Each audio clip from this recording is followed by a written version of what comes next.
노회찬 의원 하면 또 생각나는 게 이제 품격 있는 언어였습니다. 그 비판하되 조롱하지 않고 비판받는 상대조차 좀 웃게 만드는 이런 정치인이었습니다. 그래서 기자들도 뭐 언어의 연금술사, 촌철살인 이런 수식어를 많이 붙이고 있었는데 두 분 혹시 기억에 남는 어록 같은 거 있으세요? 너무 많아서 뭘 골라야 되냐를 좀 한참 고민했고요. 유튜브에 지금도 노회찬 치면 어록과 관련된 영상이나 쇼츠가 엄청 뜨더라고요.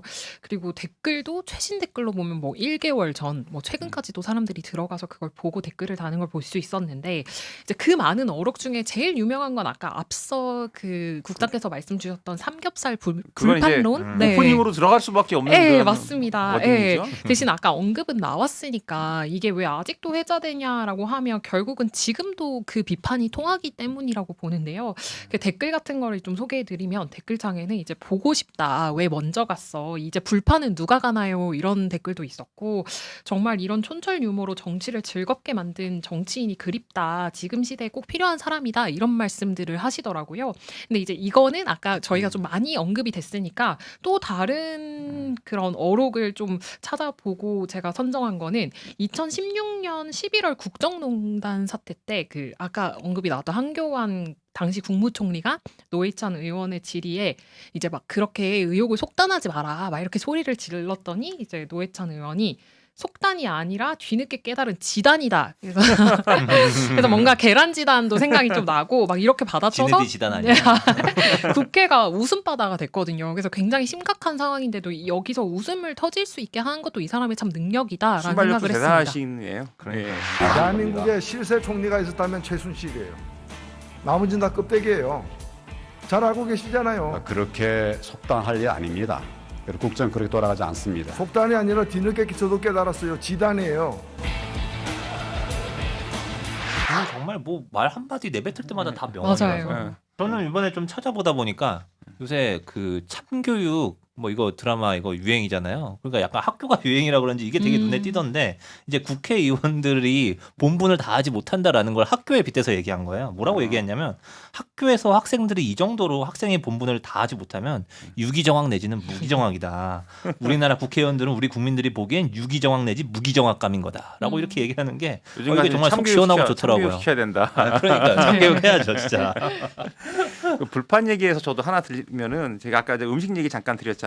그 노회찬 의원이 굉장히 그 식도락가라고 해요. 그래서 예전에 노회찬의 그 책도 나왔었습니다. 노회찬의 그 제목이 음식 천국 노회찬이라는 책이었는데 제가 그때 이 책 나왔을 때 논설위원실에 있어서 이걸 가지고 이제 저희 코너 중에 여적이라고 있잖아요. 그걸 쓰려고 노전 의원 그 보좌관을 제일 오래 하신 뭐 박규님 저 지금도 계시는지 모르겠는데 전 보좌관님하고 통화를 해서 길게 취재했던 내용인데요. 일단 노회찬 의원이 삼겹살을 그렇게 좋아하시고 그래서 뭐 고기 좋아하시는 분들 알겠지만 잘 굽는 사람들은 자기가 굽려고 하잖아요.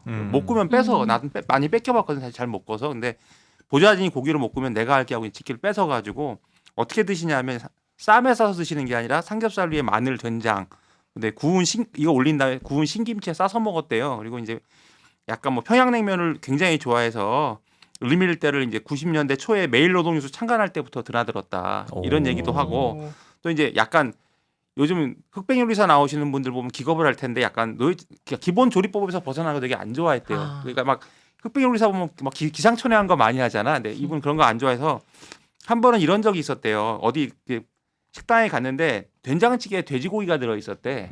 사실 된장찌개는 보통 차돌 된장찌개 많이 하잖아요. 그래서 된장찌개 고기가 돼지고기가 들어가니까 얼굴 표정이 싹 바뀌면서 다시는 그 집에 안 갔다. 굉장한 음식까지. 너무 깐깐하신데요. 그리고 음식을 되게 진지하게 대해서 저녁에 약속 있으면 점심부터 굶었다. 그리고 제일 재밌는 얘기가 이거였어. 정치적 결단을 하거나 뭐 중요한 일이 있으면 혹시 마포에 있는 현례장이라고 중국집 가보셨어요? 중국집. 거기 거기 맛있잖아. 윤희 짜장 맛있잖아요. 스타 짜장 하는데 네. 노회찬 의원이 정치적 결단하면 가는 곳이 그곳이었대. 불교 방송 밑에. 네, 불경성 밑에 현례장 가봤어요 이진 기자? 저는 안 가봤습니다. 되게 진짜 맛집인데. 가성비 맛집이에요. 나중에 저희 한번 같이 네. 가시죠. 뭐 인물 비상 회식 한번 하시죠. 그럴까요? 근데 거기 이렇게 좋아했다고 합니다. 그래서 이제 노회찬 의원 그래서 책도 음식 천국 노회찬 이렇게 나왔는데 먹는 거가 까다로우신 분이 글도 까다롭게 잘 쓰신다. 뭐 이거 그렇게 좀 하면 너무 억진가? 자신감을 가지세요.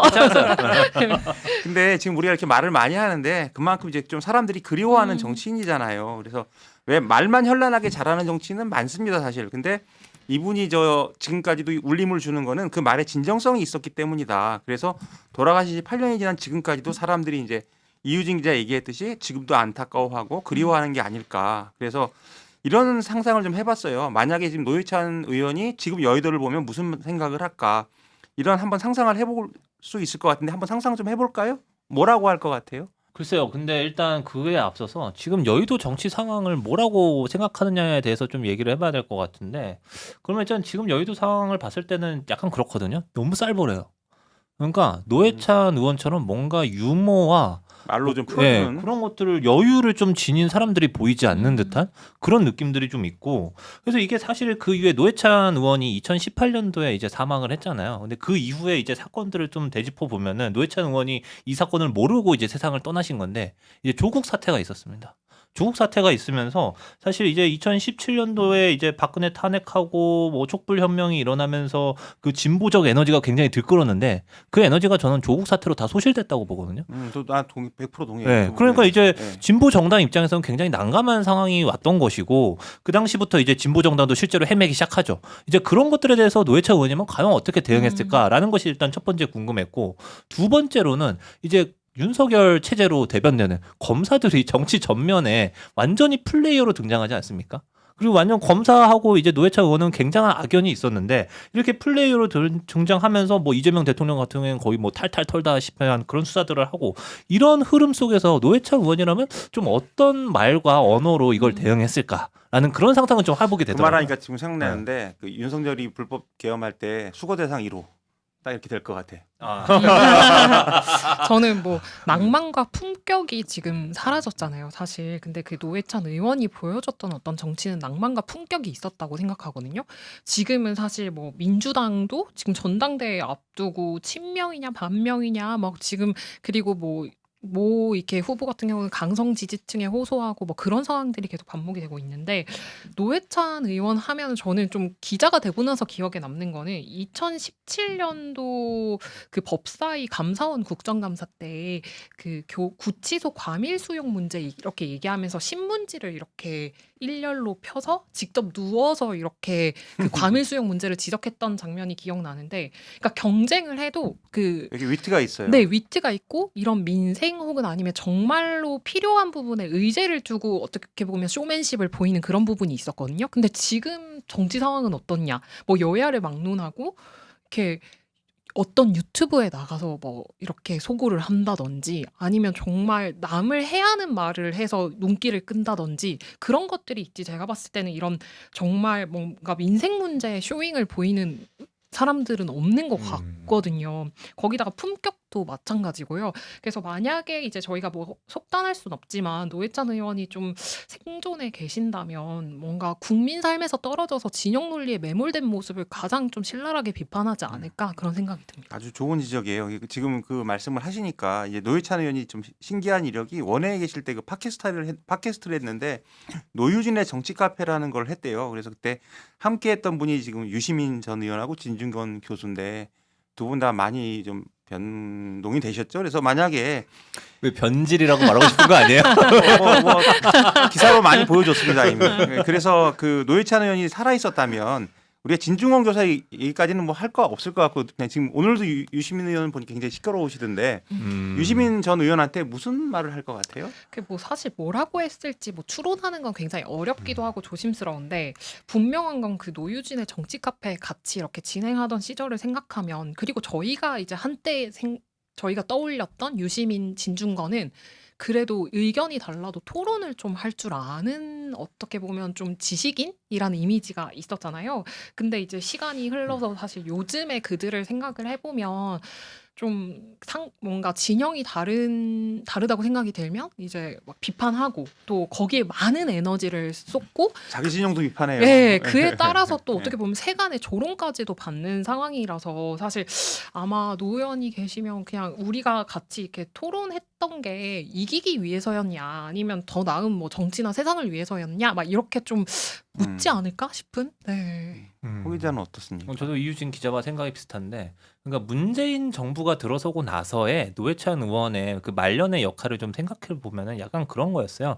그때도 이미 어떻게 보면 박근혜 탄핵 이후에 어떤 뭐 부작용이라면 부작용으로 정치가 굉장히 양극화되는 기미를 보이고 있었는데, 이때 그러면서 진보 정당은 서서히 설 자리를 잃어가고 있었고, 근데 이제 노회찬이라는 정치인의 어떤 무게감, 그 특유의 대중 친화도로 약간 그 당시에 진보 정당은 약간 뭐 옛날 표현이지만 하드캐리하는 약간 그런 면이 있었거든요. 그러니까 민주당을 적절히 비판하면서 존재감을 계속 과시하는, 그러면서도 진보 정당의 어떤 이상 정치를 어느 정도 견지해 가는 그런 모습을 보이면서 약간의 어떻게 가교 역할이랄까 완충제 역할이랄까 이런 걸 굉장히 잘하는 사람이기 때문에, 그런 특성에서 좀 보면은 이제 아까도 얘기했듯이 노회찬 의원이 사후에 모르는 세계, 조국 사태가 일어난 세계, 그 조국 사태를 계기로 어떻게 보면은 그 대중 방송인 생활을 하시던 유시민 작가가 갑자기 정치평론 전면에 나서기 시작했고, 그리고 진중권 교수 같은 경우에는 뭐 굉장히 멀리 가버리셨잖아요. 가버렸죠. 그 사건을 네. 계기로 해서.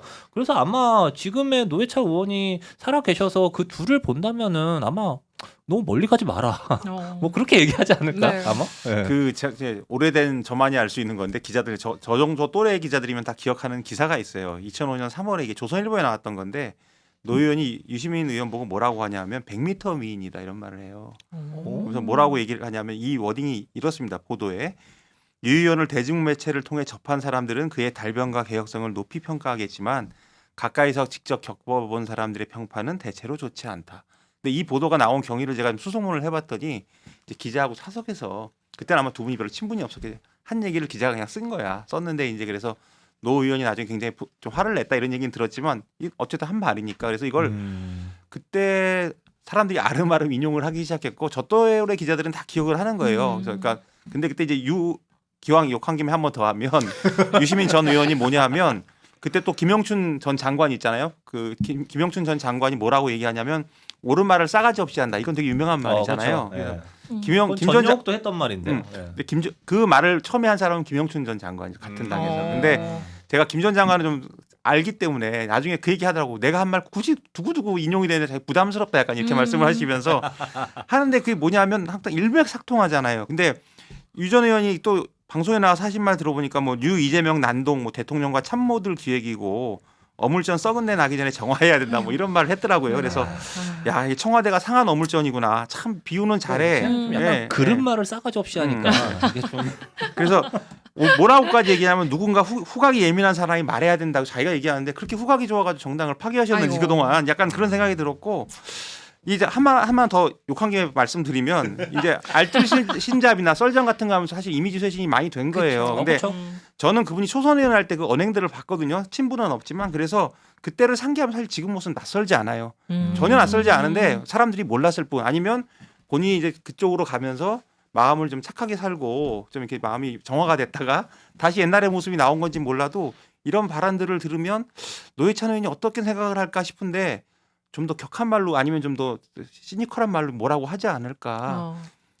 발언들이 진짜 좀 듣기가 그렇습니다. 그래서 이런 분들을 볼 때마다 노회찬 전 의원의 존재가 좀 저는 부재가 생각이 나더라고요. 누군가 좀 언어의 품격이 진짜 중요한 것 누가 같아요. 나와서 품격 있는 말로 좀 꾸짖거나 아니면 정리를 좀 해주거나 판을 이래야 되는데, 뭐 한때 무슨 진보 진영의 현재라는 분이 이렇게 오물 섞인 말들을 막 쏟아내고 있으니까 참으로 당혹스럽고 노회찬 의원이 더 생각나는 요즘입니다.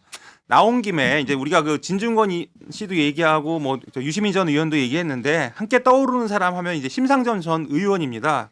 노회찬 전 의원과 함께 그 진보 정당 대중화를 이끌었는데요. 사실 두 분이 콤비로 활약할 때, 그러니까 2004년 민노당 때가 사실은 그 진보 정당의 전성기 화양연화가 아니었나 싶어요. 그래서 좀 두 분은 어떠셨어요? 두 분 콤비를 보면서? 저는 진짜 부부라고 생각한 적도 있었어요.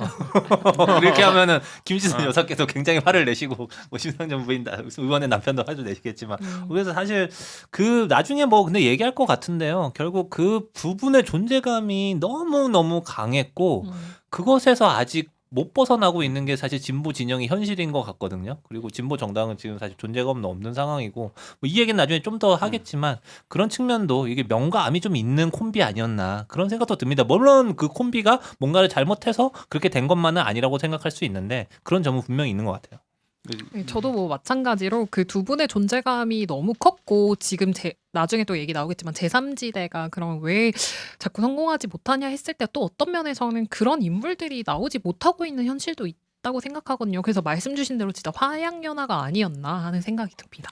한마디만 드리면 이제 두 분 스타일을 저는 좀 여러분한테 들었는데 노회찬 전 의원이 되게 털털하고 그럴 것 같잖아요. 일할 때 되게 냉정하고 원칙주의자래요. 근데 심상정 의원은 어떠냐면 막 협상도 잘하고 주고받고 이런 거 되게 잘한다는 거예요. 그래서 둘이 스타일이 되게 다르다. 심상정 의원은 정치를 좀 아는 사람. 그래서 예전에 그 김종인 비대위원장이 나 이게 사석에서 들은 얘기인데 심상정 의원한테 그랬다는 거야. 당신은 민주당에 입당해라. 그 정도로 좀 달랐다 스타일이. 이랬고 아무튼 두 분이 진보 정책 대중화를 이끈 큰 그 진보 정책 큰 산이라는 거는 뭐 누구도 부인할 수 없는 그런 거죠.